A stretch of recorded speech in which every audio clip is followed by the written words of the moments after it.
Oke, shalom semua jemaat yang luar biasa. Oke, apa kabar semua?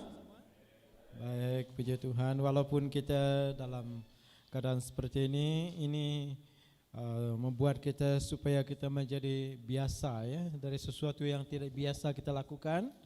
Ya, sebab sebelum ini tidak pernah kita pakai tudung mulut kita untuk beribadah, bercakap dengan teman.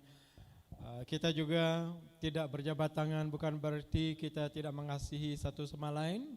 Betul? Ya, sebab ini gaya baru ataupun nomor baru yang harus kita praktikkan juga dalam hidup kita. Oke, dan juga apabila kita sudah keluar dari rumah kita ke kedai, apa yang kita lakukan balik dari di rumah, kita cuci tangan, kita mandi, kita tukar pakaian kita. Itu adalah sesuatu yang jarang kita lakukan sebelum ini. Jadi biarlah kita biasa dengan sesuatu yang tidak biasa kita lakukan. Amin.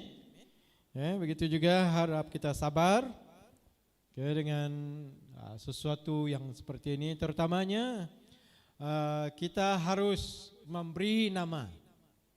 Kita patut memberi nama kita dulu sebelum kita datang ke gereja. Sebab terhad kerusi kita hanya 56 saja. Tidak boleh lebih daripada itu. Sebab kita sudah memberi kepada daerah jumlah kerusi kita. Jadi saudara, kita harus ikut SOP yang telah ada ya. Amin.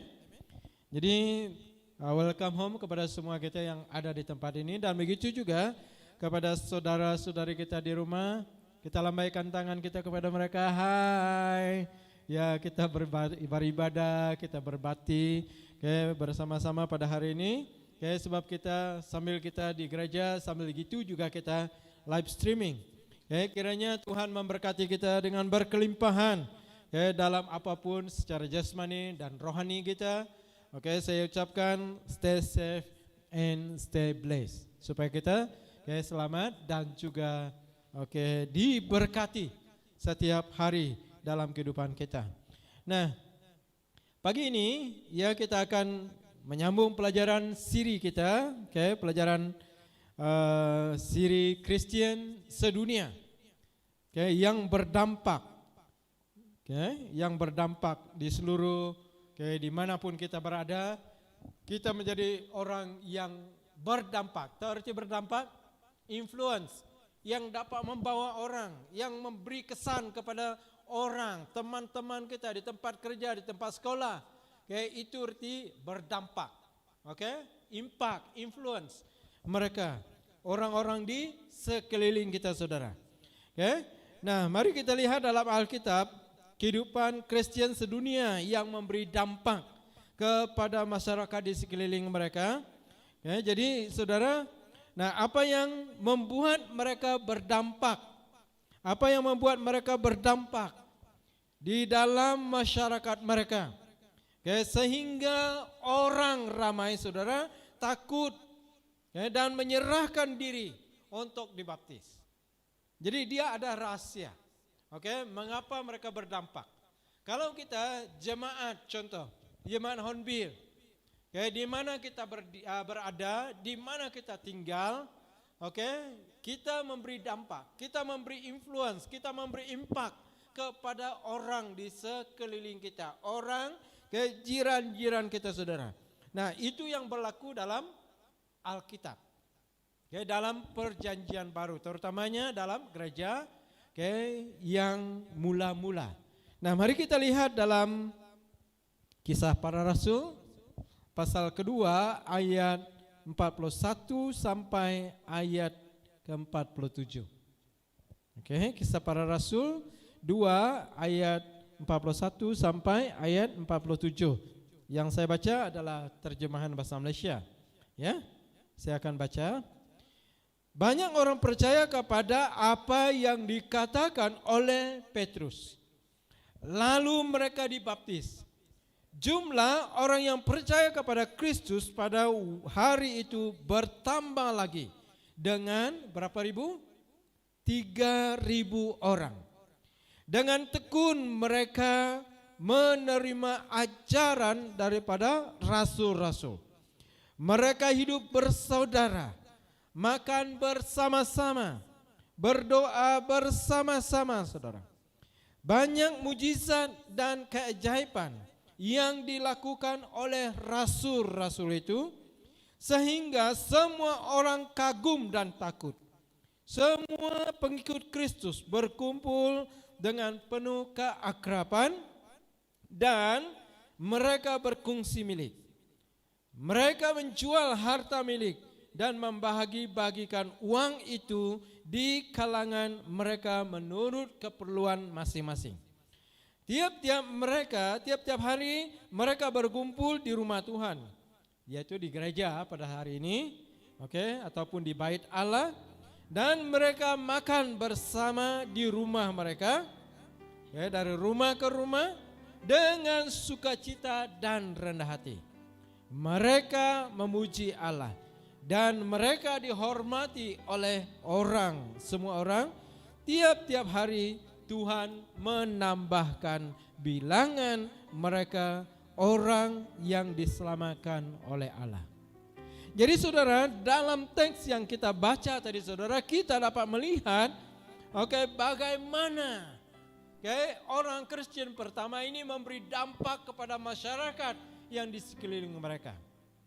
Ada 4 perkara bagaimana mereka memberi dampak. Ada 4 perkara yang mereka lakukan.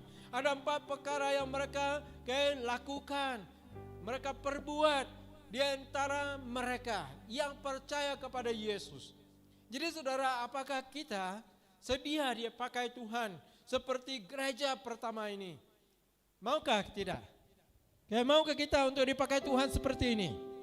Jadi saudara, kita belajar 4 perkara ini yang memberi dampak kepada masyarakat di sekeliling kita.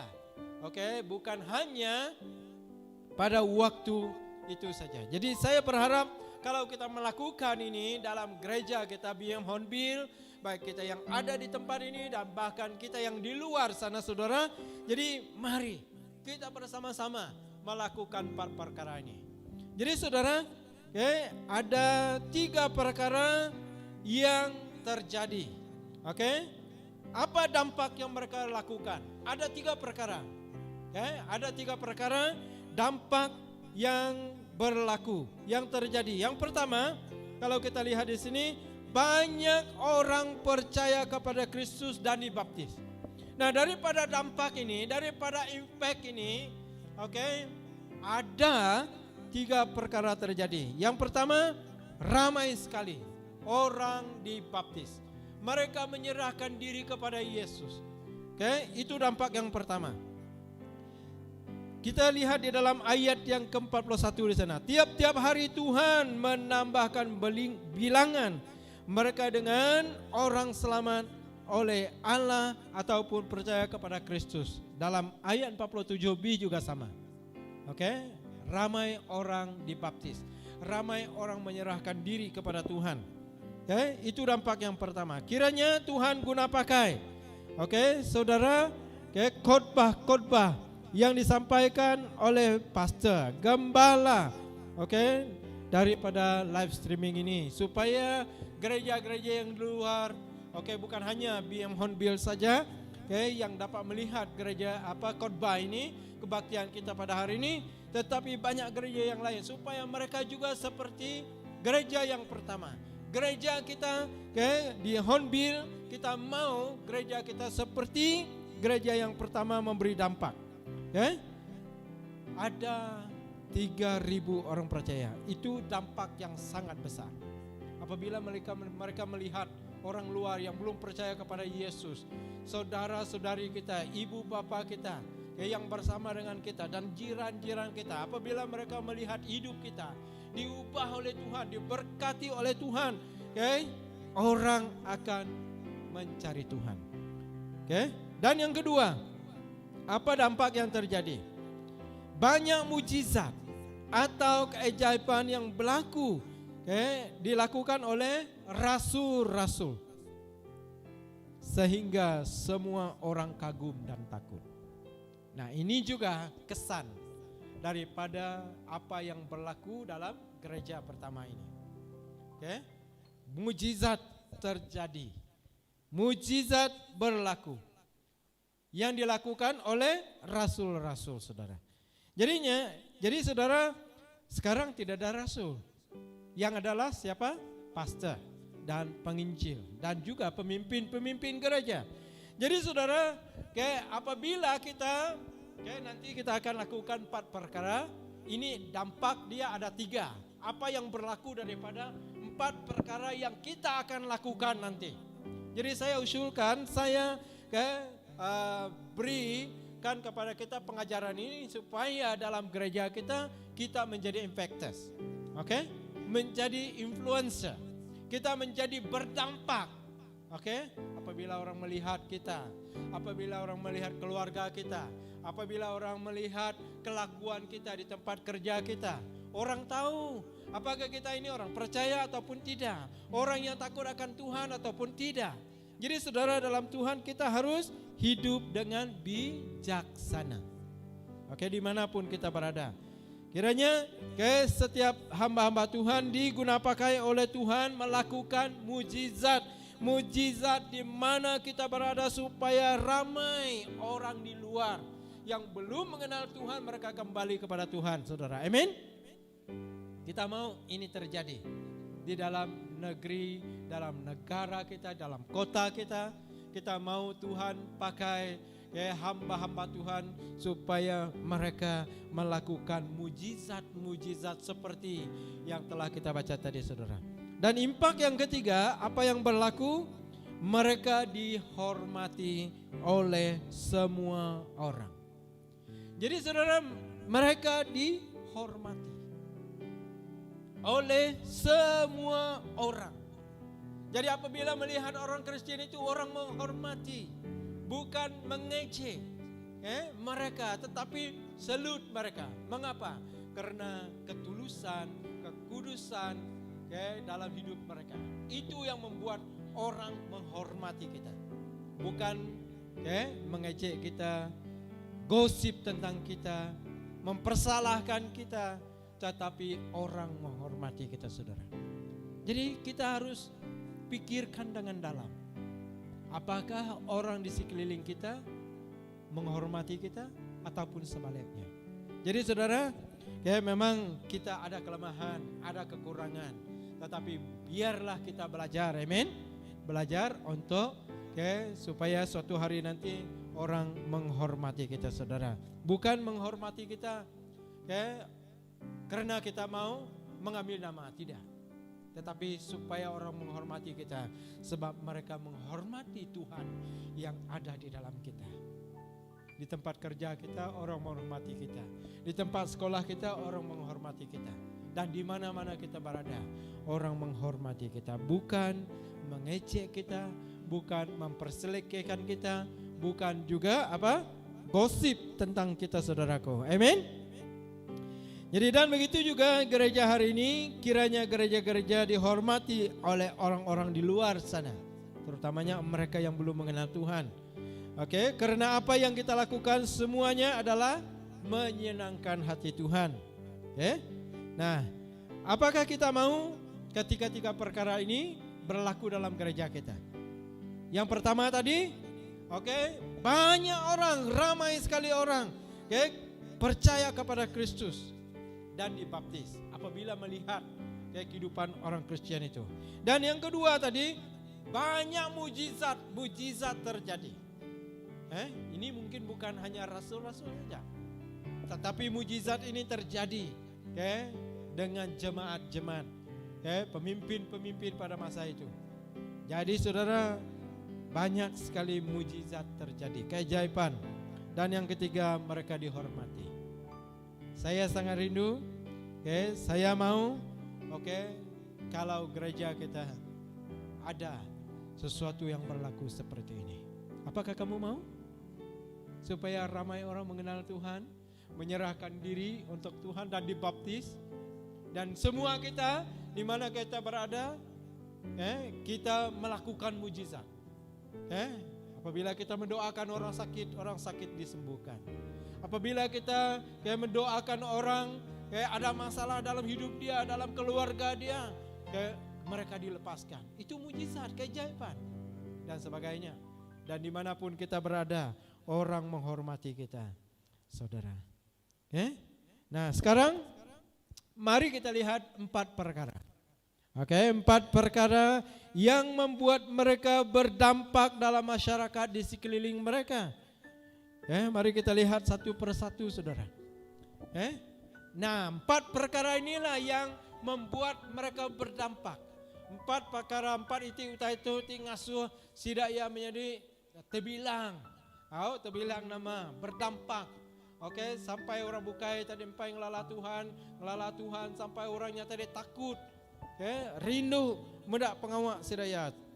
Orang gereja pertama. Apakah kita mau ini terjadi dalam gereja kita? Jadi saudara, mari kita lihat dalam ayat ke-42e. Apa yang dikatakan Tuhan di sana?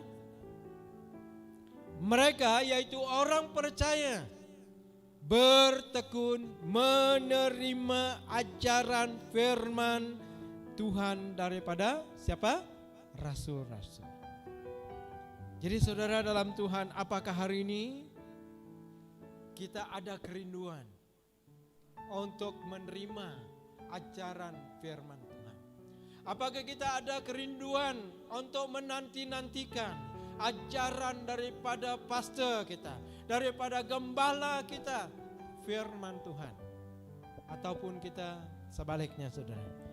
Walaupun sekarang tidak ada rasul bersama dengan kita, tetapi yang ada bersama dengan kita adalah pastor-pastor, penginjil-penginjil, dan juga para pemimpin gereja yang selalu mengajar kita tentang firman Tuhan. Apakah kita seperti gereja pertama? Mereka sangat rindu untuk menerima ajaran. Apabila kita melihat di sana mereka bertekun, tahu arti bertekun? Mereka setia. Mereka tekun untuk menerima ajaran daripada firman Tuhan yang diajarkan oleh Rasul kepada mereka. Apakah hari ini kita mempunyai tabiat yang demikian? Suka menerima ajaran firman Tuhan dari pastor kita ataupun daripada pemimpin kita? Apakah kita rindu? Apakah kita ada kerinduan? Apakah kita ada keinginan seperti itu? Nah, saudara dalam Tuhan, inilah yang membuat mereka berdampak. Salah satu ciri dia adalah mereka rindu untuk menerima ajaran daripada firman Tuhan, daripada rasul-rasul pada waktu itu.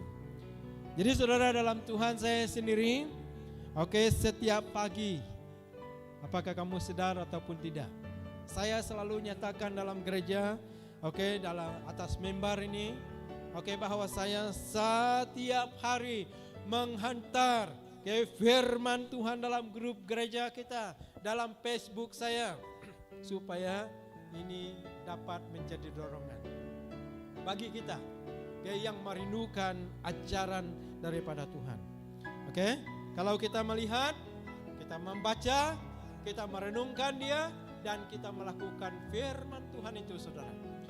Itu juga yang berlaku pada gereja pertama. Mereka sangat rindu. Makanya setiap hari mereka belajar daripada rasul-rasul. Dari rumah ke rumah. Kalau tidak di rumah, mereka datang ke bait Allah. Mereka sangat rindu akan firman Tuhan dalam kehidupan mereka. Jadi apakah itu ada dalam hati kita? Kita merindukan firman Tuhan itu dalam hidup kita setiap pagi. Ada yang mengatakan kepada saya, Pastor, apabila saya bangun, saya baca firman Tuhan. Selepas saya baca firman Tuhan, saya berdoa. Dan selepas itu dia kata saya kongsikan kepada keluarga saya, kepada teman-teman saya. Apa yang saya kirimkan setiap hari, setiap pagi. Ada satu orang dia katakan, dia orang ada grup sendiri. Jadi grup mereka ini setiap hari juga menerima apa yang kita terima dari gereja kita. Dia membagikan, dia mengongsikan firman Tuhan ataupun renungan yang kita baca setiap pagi. Apa yang saya kirim itu juga dia kongsikan kepada orang lain. Jadi kalau kita sebagai jemaat Tuhan, BEM tidak membaca, tidak merenungkan, tidak melakukan, tidak menerima ajaran daripada firman Tuhan ini, rugilah kita. Sebab orang lain menerima ajaran itu, saudara. Amin. Jadi mari kita memiliki sikap hati yang ingin, hati yang haus, seperti rusa yang haus akan air. Jadi kalau rusa haus, dia pasti mencari air sampai dapat. Kita juga sama, betul? Kalau kita haus, semakin kita haus, semakin kita makan manis, ataupun kita makan sesuatu yang masin, saudara, semakin itu kita menjadi haus. So, untuk mengatasi kehausan kita, apa yang kita perlukan? Yaitu air. Air. Seperti tanah yang tandus, dia memerlukan air, dia memerlukan hujan. Mungkin mereka berdoa, Tuhan, bilakah Engkau memberi hujan kepada kami? Kami ini sangat kehausan, kami ini tandus, kami ini kekeringan. Bilakah Engkau memberi hujan kepada kami? Jadi apabila hujan, saudara, mereka sangat rindu. Mereka akan menikmati kesejukan. Mereka akan menikmati apa rasanya air. Begitu juga dengan firman Tuhan yang dikongsikan kepada kita setiap hari, saudara. Apakah kita rindu menerimanya dalam kehidupan kita? Jadi saudara, apabila kita merindukan firman Tuhan, merenungkannya setiap hari dalam kehidupan kita, jadi kita akan merasa puas. Kita akan merasa puas dalam kehidupan kita apabila kita melakukan semua itu kepada Tuhan dalam kehidupan kita. Kalau kita mau menjadi Kristen yang berdampak dalam masyarakat di sekeliling kita, inilah yang harus kita lakukan dalam kehidupan kita, saudara. Amin.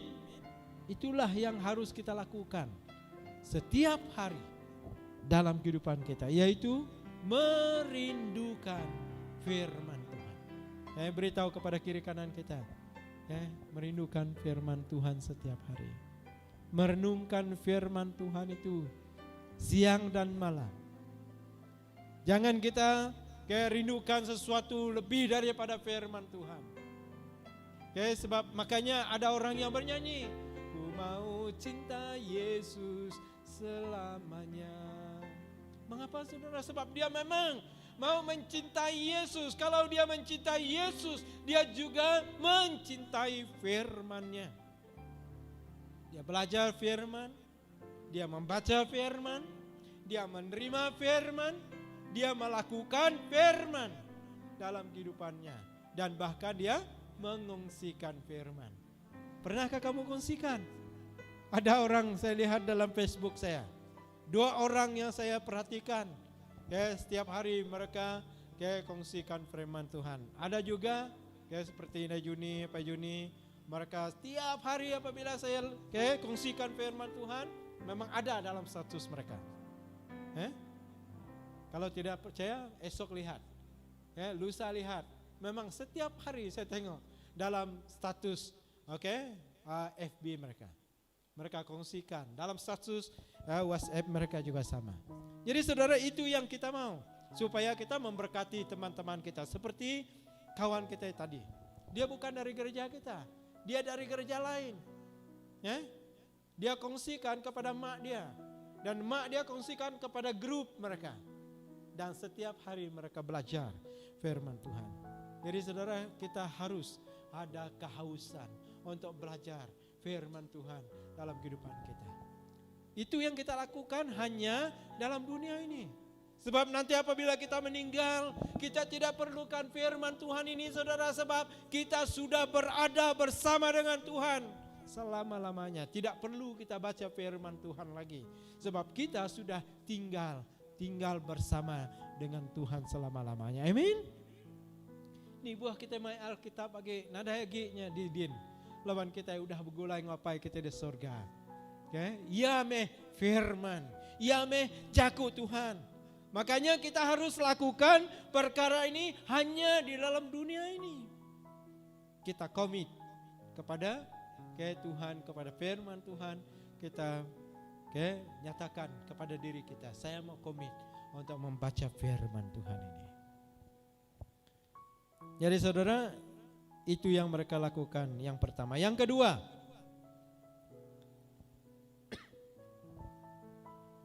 mereka hidup bersaudara.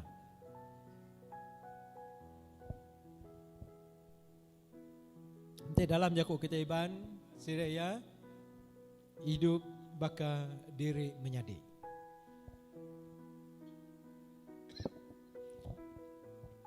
Makanya dalam gereja ini yang sebaya dengan saya katakan kamu menyadi ya, madi. Okay.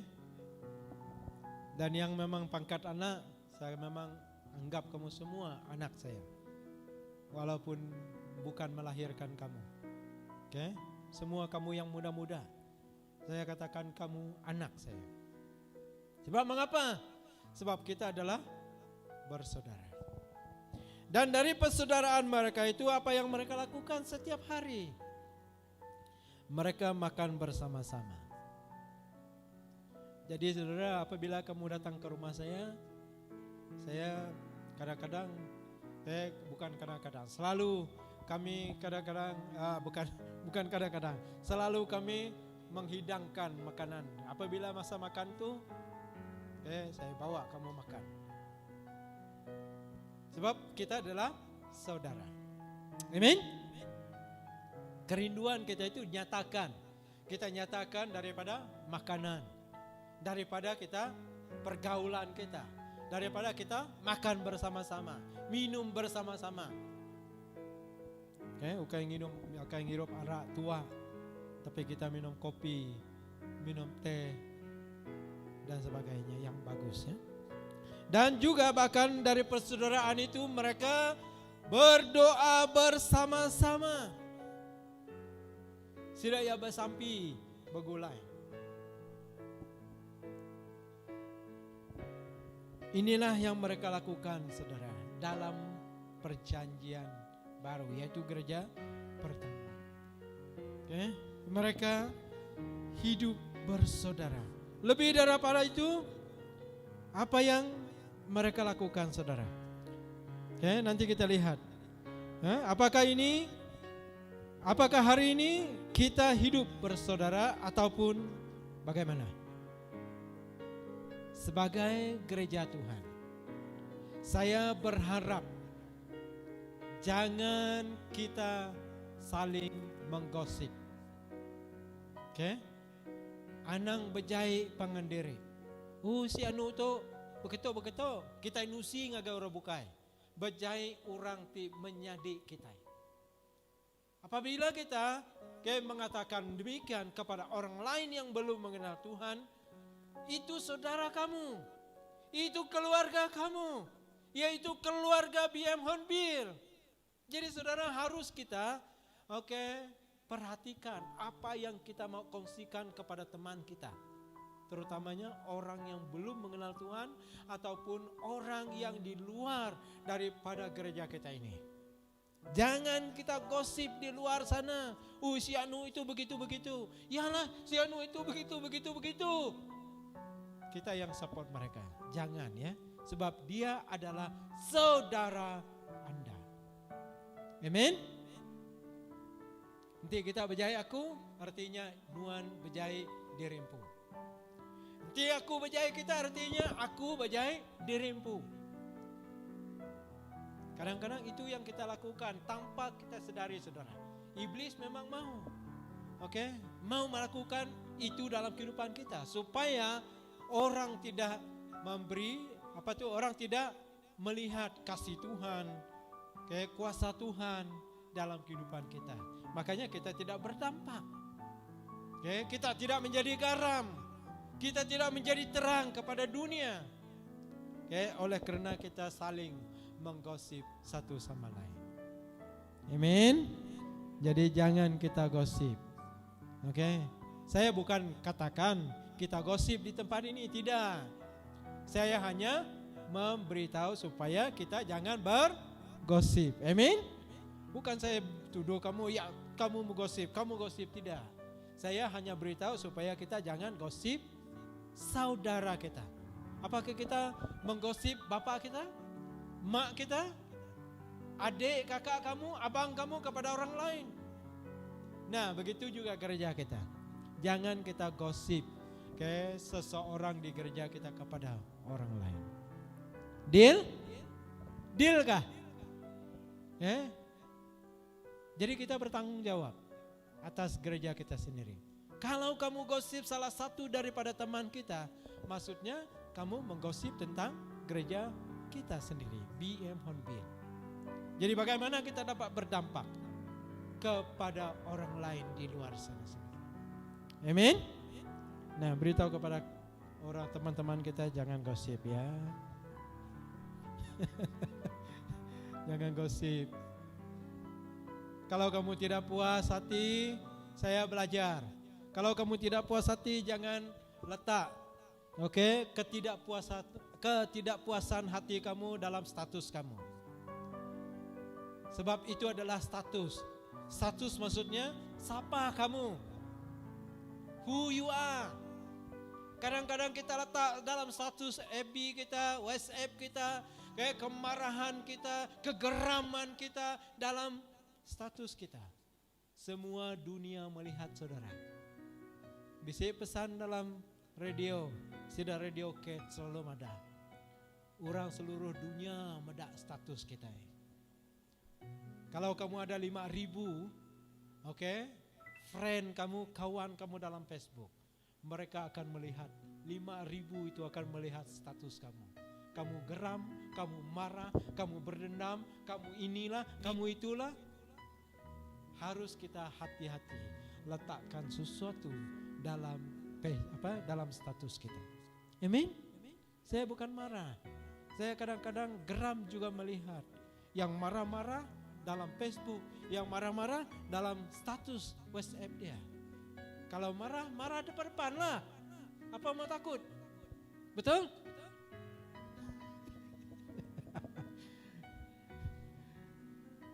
Aku ngajar kita menjadi kita salah. Orang medak kita. Kadang-kadang kita nyimpan jago Tuhan. Udahnya nganu orang ke kita. Siapa kayak orang itu? Oke. Jadi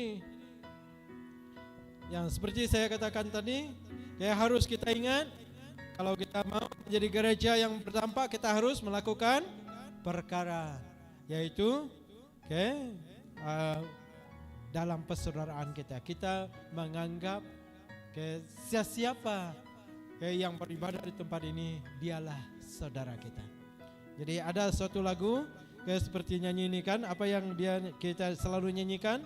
Dalam Yesus kita bersaudara, dalam Yesus kita bersaudara, dalam Yesus kita bersaudara. Bila? Sekarang dan selamanya, dalam Yesus kita bersaudara. Jadi kita harus bukan nyanyikan itu dengan hanya mulut kita, tetapi kita ambil kata-kata dalam nyanyian ini, sebab kita ini terus menerus bersaudara. Bukan hanya di dunia ini saja kita bersaudara, tetapi kita bersaudara juga di surga. Tidak ada bermusuhan lagi. Sebab kalau kita bermusuhan memang tidak ada kita datang ke surga. Makanya Tuhan mengatakan kita harus mengampuni, kita harus memaafkan satu sama lain. Walaupun dia adalah sesuatu yang menyakitkan. Apabila kita berbicara tentang pengampunan ini, tentang kemaafan ataupun memaafkan, itu adalah sesuatu yang sangat menyakitkan. Sangat menyakitkan. Walaupun kita mengatakan, senang kita sebut, asik kita memaafkan. Tetapi apabila di dalam praktiknya itu sangat susah. Oke? Sebab mengapa? Sebab bekas dia ada di sana, bekas. Tetapi biarlah kita belajar untuk tidak mengingat bekas dia. Amin. Melepaskan dendam, melepaskan kepahitan kepada saudara-saudari kita. Selain mereka, saudara, kehidup bersaudara, mereka makan bersama-sama.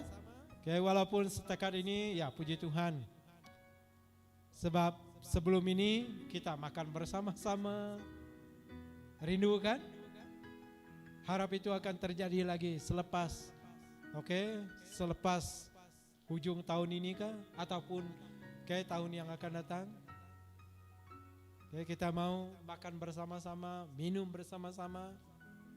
Tetapi saudara, peluang itu sepertinya sudah kurang. Jadi seperti nyanyian kita tadi, bahkan kita harus menggunakan kesempatan yang ada. Dalam kebaktian juga sama.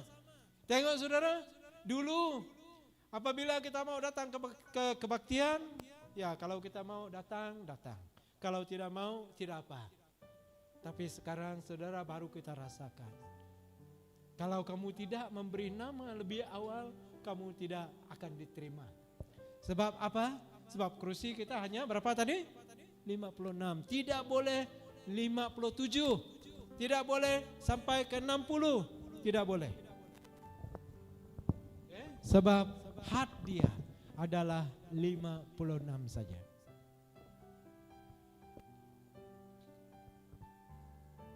Jadi tidak sesuka-suka juga kita. Tengok apa yang saya terima daripada daerah pagi tadi. Dalam perkawinan hanya dapat 20 orang saja. Siapa 20 orang tuh? Nah, kita ada panduan di sana. Oke? Nanti kalau kita tuh saya akan beri dalam grup supaya kita melihat. Itu SOP yang diberikan oleh kerajaan kita, diberikan kepada pusat, dan pusat berikan kepada daerah, dan daerah berikan kepada kita. Mengkebumikan orang begitu juga. Tidak lebih daripada 50 orang. Mana gegenya? Ya kekawin tadi 20 ekor aja. Tapi senang, puji Tuhan, makan sedikit saja, belanja pun sedikit. Tuh, kenapa tidak kawin ini hari? Kamu orang bujang-bujang tuh, kawinlah. Belanja sedikit. Tidak boleh honeymoon dulu. Apalagi masa PKP dulu. Oke? Kalau sudah ada surat kawin dari jabatan kerjaan tuh, JPN itu, kawin sajalah. Lepas itu nanti kita makan-makan. Yang penting kamu kawin sah. Oke? Jangan kawin lari. Oke? Kawin koboi. Jangan. Kalau kawin sah itu ya boleh kawin saja. Mereka makan bersama-sama. Mereka berdoa bersama-sama. Jadi hari ini walaupun kita tidak dapat beribadah di gereja, ya itu adalah suatu pengalaman dulu saudara. Apabila waktu kebaktian doa, ya masih rindu itu kan. Tetapi pusat katakan kita tidak dapat melakukan itu, hanya ibadah hari Ahad saja kita dapat ke gereja. Tidak ada kebaktian berdoa bersama-sama lagi. So apa yang kita pakai hari ini? Kita pakai Zoom daripada handphone kita. Jadi kalau ada berdoa bersama-sama, kita coba gunakan Zoom. Seperti anak-anak muda kita, mereka gunakan Zoom pada waktu mereka Bible study. Belajar Alkitab. Jadi saya harap ialah itu perubahan yang terjadi. Dari masa ke masa kita tidak tahu. Jadi harap kita serius. Serius dengan diri kita sendiri. Jangan katakan ya, kalau mau pergi, kalau tidak, tidak. Itu adalah tanggung jawab kamu sendiri. Kita melakukan perkara ini hanya di dalam dunia. Kalau kita tidak menyediakan diri, kita tidak menyiapkan diri kita di dalam dunia ini, mungkin terlambat kita melakukan itu di surga. Mungkin kita tidak sampai di sana sebab kita sudah leka, teruna-runa, telunga-lunga bunyi khotbahku subah. Jadi harap kekayaan telunga-lunga, teruna-runa. Amin. Kita serius dengan diri kita sendiri, dengan apa yang kita percayakan, dengan apa yang kita lakukan. Itu yang kedua. Dan perkara yang ketiga yang membuat mereka berdampak adalah mereka berkumpul dengan penuh keakraban dan berkongsi milik. Keakraban di sini adalah sangat rapat, sangat dekat. Mereka memang saling seperti saudara, saudari, diri sebili. Ukai orang jauh, ukai orang bukan orang bukan. Tetapi mereka adalah saudara, diri menyadi dalam Tuhan. Walaupun kita tidak sama darah, kita ukai tidak sama apa inai, kita tidak sama kampung, kita tidak sama sungai, tetapi kita adalah saudara di dalam Yesus Kristus. Amin, saudara? Kita bersaudara. Jadi saya tidak, apabila saya panggil kamu menyadi, made, no, igat, uat, saya memang anggap kamu adalah saudara saya betul-betul. Sebab itu yang dikatakan firman Tuhan. Makanya saudara, apabila mereka melihat sesuatu yang seperti itu, mereka tidak ada dinding, tidak yang ada sapat, dan mereka berani mengongsikan. Kita lihat di sini, mereka berani mengongsikan hak milik mereka. Mereka menjual ini dalam perjanjian gereja yang pertama, dalam perjanjian baru itu. Mereka menjualkan harta mereka dan memberi kepada yang memerlukan, mengikut keperluan masing-masing. Jadi saudara, ini sangat, bagi saya sesuatu yang sangat menyentuh. Dia bukan hidup untuk diri sendiri, tetapi dia hidup diberkati untuk memberkati. Amin. Kalau kita ada, apa salahnya kita memberi kepada teman kita, kepada saudara-saudari kita. Baju yang tidak kita pakai lagi, mungkin sekarang kita sudah slim, dulu kita gemuk. Mungkin dulu kita pendek, sekarang kita sudah menjadi tinggi. Mungkin kita yang kena yang canggung kita ni, nak dikena dia ke, tidak kena yang canggung ke, tidak kena yang kebesar tadi nyor ribu-ribu ke. Bagus kita kongsikan dengan teman-teman kita. Dan uang begitu juga.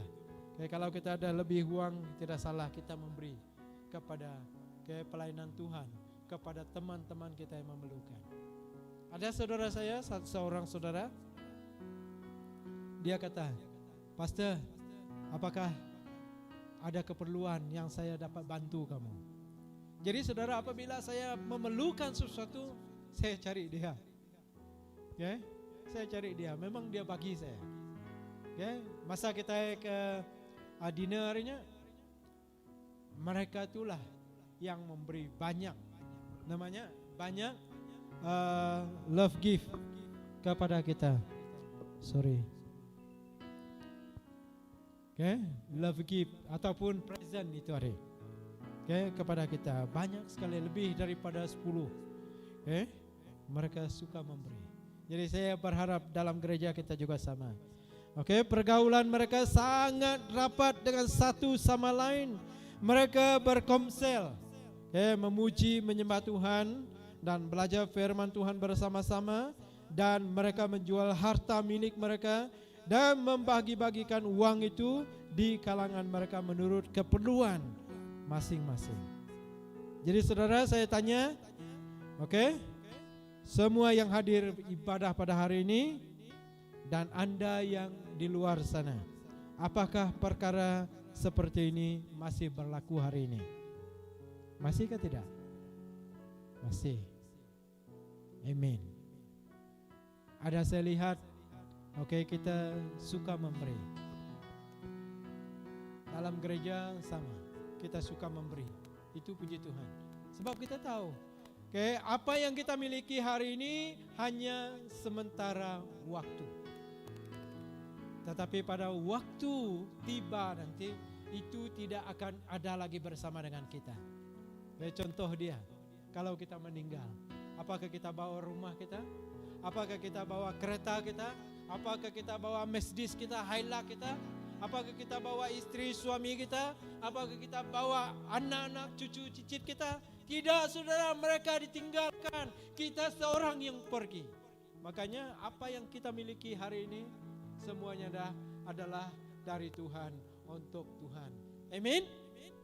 Jadi kita belajar untuk bermurah hati, mengungsikan apa yang ada pada kita pada hari ini. Nah, itu yang berlaku pada gereja pertama. Makanya orang ramai melihat apa yang mereka lakukan, mereka tertarik hati, mereka kagum, orang luar kagum, dan orang luar menghormati mereka, orang luar takut kepada mereka. Sebab apa?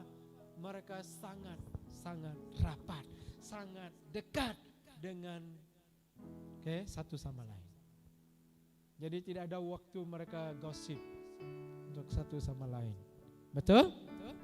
Jadi saudara, mereka saling mendoakan. Mereka sambil makan-makan, sambil menceritakan penginjilan, menceritakan apalagi apa yang kita mau lakukan untuk Tuhan lagi, apa yang kita mau lakukan dalam gereja ini, dalam daerah ini untuk Tuhan.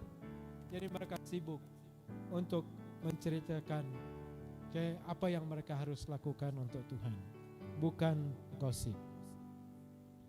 Dan yang keempat, terakhir saudara, mereka sangat rajin berkumpul di rumah Tuhan, rumah ibadah, dan makan bersama di rumah mereka dengan sukacita dan rendah hati. Jadi di sini saudara, apakah kita masih berkumpul di rumah ibadah pada saat ini? Seperti inilah dia, saya katakan tadi, kita ada hak. Kalau dulu kira-kira kita mau memenuhkan ini, tapi sekarang inilah cara dia. Jadi saya harap kita sebagai jemaat Hornbill, jangan lambat. Kalau kamu lambat nanti kamu tinggal. Kalau kamu di luar sana yang di luar, kalau kamu mau datang ke gereja, cepat-cepat tulis nama. Beri nama. Mengapa? Sebab itu yang diperlukan. Menjaga SOP. Menjaga SOP kita supaya kita tidak melanggar SOP yang diberikan daerah, yang diberikan pusat kepada kita. Jadi kita harus beri nama awal. Kita patut beri nama kita temu. Habis laun hari 5. Mungkin kita nyimpan hari 3, hari 4, hari 5, hari 6, ada yang telepon, masih ada kosong. Syukur kalau ada kosong. Kalau tidak ada, jadi itulah. Jadi kita harus peka dengan perkara ini. Jangan tidak lihat dalam grup kita. Jangan tidak lihat dalam grup kita, gereja. Kalau tidak kamu ketinggalan. Jadi saudara, mengapa kita harus tidak meninggalkan tabiat berkumpul bersama? Mengapa? Nah, kita lihat dalam Ibrani pasal 10. Ibrani 10, 24, 25. Hendaklah kita perhatikan satu sama lain, supaya kita dapat saling memberikan dorongan untuk mengasihi satu sama lain, dan untuk melakukan hal yang baik. Nah, itu adalah tujuan persekutuan.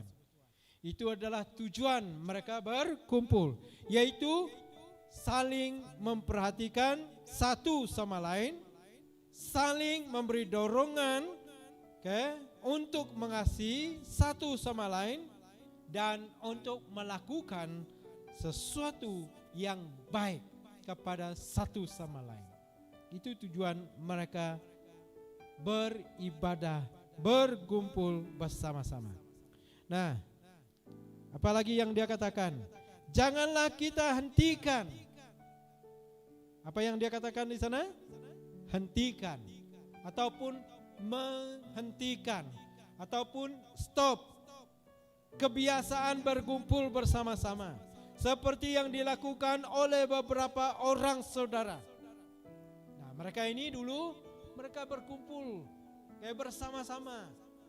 Tetapi yang dia katakan di sini, jangan seperti mana yang dilakukan oleh saudara kita yang dulu. Mereka tidak datang ibadah lagi. Mereka tidak datang ke gereja lagi. Jangan kita seperti itu. Oke? Sebaliknya lebih lagi kita harus. Apa yang dikatakan di sana? Harus. Sebut 1, 2, 3. Harus menggalakkan satu sama lain. Karena kita tahu bahwa tidak lama lagi Tuhan kita akan datang. Nah, mengapa kita tidak meninggalkan kebaktian?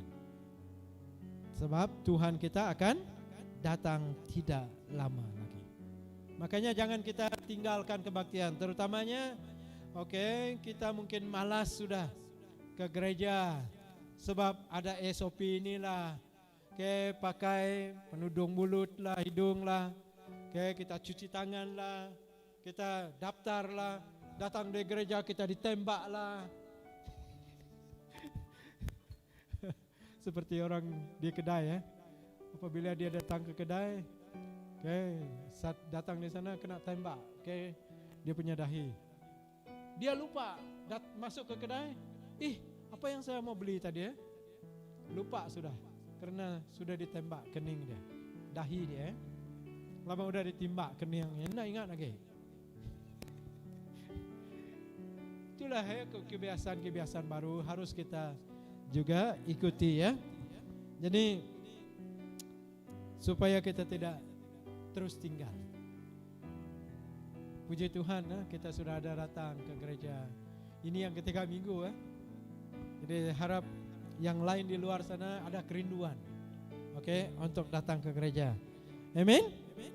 Dan kita yang sudah biasa datang, jangan juga biarkan orang lain dulu lah. Ya, kalau memang ada lebih penuh, mereka ada 5-6 orang baru kita lihat, kita berilah ruang kepada mereka dan kita tinggal di rumah. Next week kita datang lagi ya. Amin. Kita beri ruang. Kalau tidak ada orang baru, kita lah datang. Mereka tidak mau. Tidak ada orang baru, kita itu kita terus datang ke gereja. Rindu kan? Jadi harus ada kerinduan datang beribadah ke gereja. Seperti mereka ini. Mereka ada kerinduan datang beribadah. Setiap hari mereka datang ke rumah Tuhan. Dan bahkan mereka makan bersama-sama di rumah masing-masing. Mari kita ke gereja-gereja Tuhan, di mana kita berada, di mana tempat kita tinggal, masing-masing, supaya kita terus menjadi impactors, menjadi berdampak kepada teman-teman kita di luar sana. Jadi ingat 4 perkara apa yang membuat mereka berdampak tadi, saudara. Apa yang pertama tadi? Masih ingat? Apa yang mereka lakukan? Mereka bertekun, menerima ajaran daripada rasul ataupun daripada gembala mereka. Dan yang kedua, mereka hidup bersaudara. Dari persaudaraan mereka itu mereka makan-makan bersama, mereka berdoa bersama-sama. Dan yang ketiga, mereka berkumpul penuh dengan keakraban, sangat rapat, sehingga mereka berkongsikan milik mereka bersama. Bukan katakan ini milikku, itu milikmu. milikku adalah milikmu. Milikmu adalah milikku. Amin. Jadi itu yang terjadi dalam perjanjian baru, saudara. Nah, yang keempat, mereka sangat berkumpul dalam bait Allah. Apa tujuan mereka datang ke bait Allah? Mereka datang memuji, menyembah Tuhan. Mereka berdoa, mereka menyanyi, mereka juga mendengar Taurat Tuhan, firman Tuhan. Mari kita sama berdiri, saudara. Kita nyanyikan lagu tema gereja kita. Kita mendak lagu Beserakub.